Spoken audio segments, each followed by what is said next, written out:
Kryetari i Inspektoriatit të Lartë të Drejtësisë Artur Metani ka raportuar për veprimtarinë vjetore të ILD-s për vitin 2024 në Komisionin e Ligjeve. Ai e nisi fjalën e tij me ngjarjen që tronditi opinionin publik pak ditë më parë vrasjen e gjyqtarit Astrid Kalaja. Metani tha ndër të tjera se vrasja e gjyqtarit Astrid Kalaja ishte tronditëse për të gjithë. Më tej gjatë raportimit të tij ai tha se gjatë vitit të kaluar pranë ILD-s janë depozituar 1491 ankesa ndaj gjyqtarëve dhe prokurorëve, ndërsa 1363 ankesa ishin të mbartura nga vitet e mëparshme. Metani njoftoi se nga këto ankesa 1374 prej tyre janë shqyrtuar.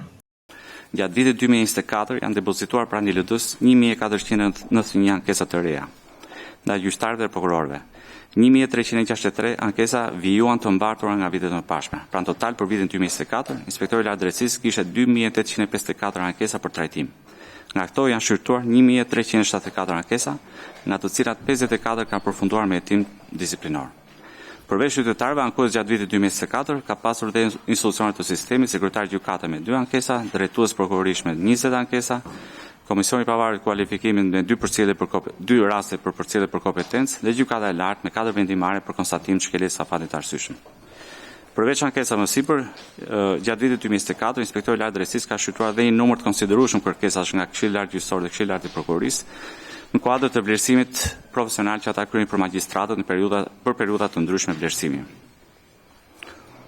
Pa i rodhur me shifra, doja t'ju thoja totalin, vetëm për vitin 2024 deri në shtator 2025 janë trajtuar 1534 ankesa apo kërkesa që kanë ardhur nga këshillat.